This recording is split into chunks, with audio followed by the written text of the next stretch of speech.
evo različiti primjeri digitalizacije iz baštinskih ustanova. Evo i ovdje za početak jedan tim koji predstavljaju kolege iz ustanove Ivan Matetić Ronjgov i Filozofskog fakulteta u Rijeci. Benedikt je ovdje glavni predstavnik. Evo on će predstaviti zajedničke aktivnosti na digitalizaciji njihove glazbene baštine. Dajemo te, imaš 15 minuta, izvoli. Hvala lijepo. Evo, nadam se da vidite ovaj ekran sa prezentacijom.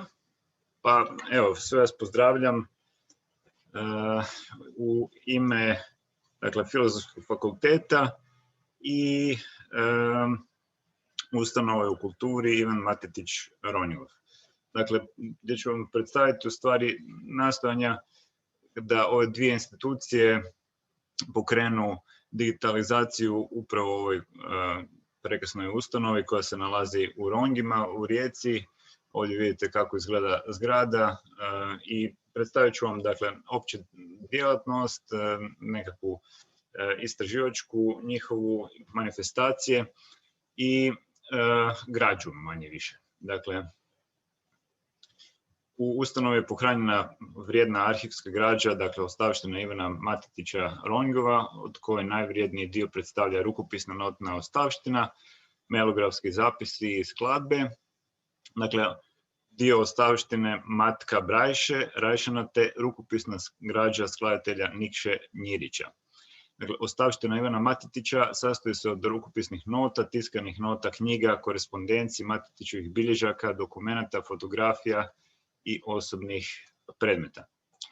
Dakle, uz vrijednu tu arhivsku građu, ustanova raspolaže i bogatom arhivom audio-video materijala, dakle, cikluse dokumentarnih radio emisija o Ronjgovu, Rašanu, Zlatiću, Kaplanu. U digitalnom obliku su spremljene 103 emisije iz Hrvatske narodne baštine, emitirane na Radio Zagrebu, 253 emisije Mantinjada Hrvatskog primorja, emitirane na HRT-u Radio Rijeka. Dakle, ustanova je zapravo tijekom niza godina razvijala brojne kulturne djelatnosti, dakle od nekakvih tradicionalnih manifestacija kao što je Matetićevi dani, Proljeće u Ronjgima, Mantinjada, kanal Put Ronjgi, književnoj večeri, projekt valorizacije glagoljice, do stvarno bogate izdavačke djelatnosti koja proizlazi za očuvanje glazbene i jezične baštine. Dakle, ovo su slike nekakve Matetićevih dana koji su dosta posjećeni. Za tako Proljeće u Ronjgima, Mantinjada, Pul Ronjgi. Kao što vidite, dakle, tu se okuplja veliki raspon korisnika od najmlađih uzrasta i populacije koja vježba te stare instrumente do najtradicionalnijih izvornih, tako da kažemo, nositelja te kulturne baštine. Dakle, s obzirom na značaj te baštine, započet je proces u stvari digitalizacije te građe s ciljem predstavljanja građe, osiguranje dostupnosti izbora dijela široj javnosti u digitalnom obliku, povećavanja vidljivosti, dostupnosti građe je mikrofilmirana, dakle za to je mikrofilmirana kompletna rukopisna građa, notni zapisi Ivana Matetića Ronjgova i sve audio snimke pohranjene su na, dakle, tvrdi disk i očekuje se zapravo njihova, da tako kažemo, redistribucija. Opet ne ide, ali ako idemo na njihovu ustanovu, čućete, ja mislim,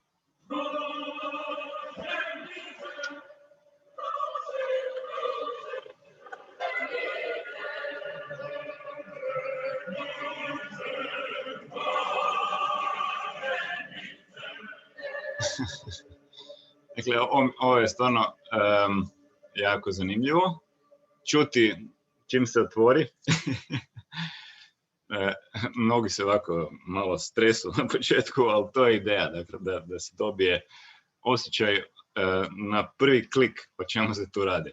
Dakle, kao što vidite, dakle, ustanova promovira se pomoću mrežnih stranica gdje su predstavljeni različiti sadržaji, aktivnosti u nekom modularnom obliku I tu imamo nekoliko projekata koji su u principu objedinjeni. Osim tog što smo govorili, dakle, predstavljeni su dokumenti, dakle, i mediji, Kutak za glagoljicu, Zaspal Pave, jedna medijska platforma, Adria Microtonalis, dakle, istraživanja tjesnog dvoglasja na Jadranu, pri čemu je dosta tu zaslužna Dijana Grigorić i njezini suradnici. Također imamo i povezivanje na neke šire regionalne projekte kao što je Art Vision, a vidjet ćemo i preko Topoteke je u stvari umrežena ustanova. Dakle, možda bi vam sad samo prikazao dvije stvari. Jednu, ako već niste vidjeli, je dakle, Zaspal Pave platforma koju smo upravo u kolaboraciji napravili.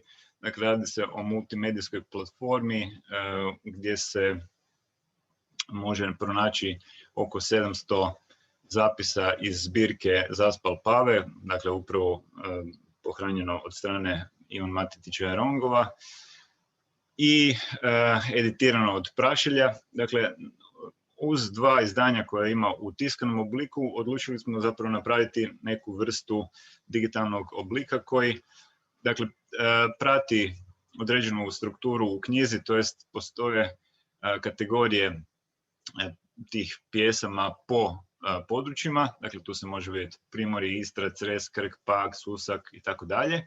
Unutar njih su onda još dodatno klasificirani, tako da možete vidjeti za, na primjer, područje Kastavštine koje su tu pjesme. Zatim se pomoću zapisa notnog uspjelo napraviti da se MIDI, taj oblik zapisa ili XML, Music XML, pretvori u određeni, ja se nadam da se čuje, oblik, tako da svaka pjesmica se može čuti na početak, ovako na prvu, ako vam se neka onda malo više svidi, tako da kažemo, onda se može kliknuti na njezinu cjelovitu reprezentaciju koja ima i područje i, dakle, tekst koji je zapisan, odnosno transkribiran. Također za potrebe, recimo, nekakvih glazbenih udruga koje stvaraju zborovi i tako dalje, nekakve manifestacije, može se preuzeti taj PDF, što je u stvari neka vrsta demokratizacije tog znanja. Isto tako je zabilježeno gdje je sama ta pjesma zabilježena, dakle u obliku geografskog podatka. Za određene pjesme koje su možda malo poznatije, uspjeli smo onda napraviti i primjerice Dvina Ranče, ima neka video izvedba na YouTube-u i onda se to može čuti kako je to vruja, na primjer, znam da se čuje se baš jako, ali eto, uglavnom, ideja je bila već predstavljena mnogo puta, dakle ovo je platforma, ali ideja se razvija i sljedeći projekt koji radimo je isto tako vezano uz digitalizaciju i uključivat će, dakle, uz ove opcije i XML prikaz, dakle vidjet će se točno kako se može svaka nota u kojem trenutku svira i tako dalje, moći će se malo još interaktivnije zapravo predstaviti ta cijela baština. I radi se nova izdanja o čemu ćemo, ja se nadam, moći već sljedeći Ikarus pričati. Dakle, to je otprilike nekako ideja da se materijali koji su vezani uz ovu ustanovu digitaliziraju, pretvore što više u određenu vrstu reprezentacije koja ima taj modularni oblik, ali na neki način predstavlja zajedničku digitalnu bazu. Evo, to otprilike, ja se nadam da ste dobili jedan okvir svega toga. Ako je možda tu kolegica, ili ima još neko od, jesu sa onom, nema više. Ja mislim da nije niko od ovih drugih kolega koji su tu bili s tobom, ali evo... Eto, to je otprilike. Ako imate neka pitanja, vrlo rado bi zapravo vam odgovorio na pitanja. Da. To sam i htjela reći, evo možete postaviti tu i kroz chat i kroz questions, pa se evo na kraju može odgovoriti ili pitati kolegu, evo ovo je isto Benedikt evo na puno naših skupova predstavio svoje aktivnosti na digitalizaciji, evo ima stvarno svakojake i puno toga kroz njegov laboratorij i sve druga zvanja, pa evo ako neko ima pitanja sada ili poslije, ili samo se obratite. Ja ću onda evo samo zamoliti ako ti nemaš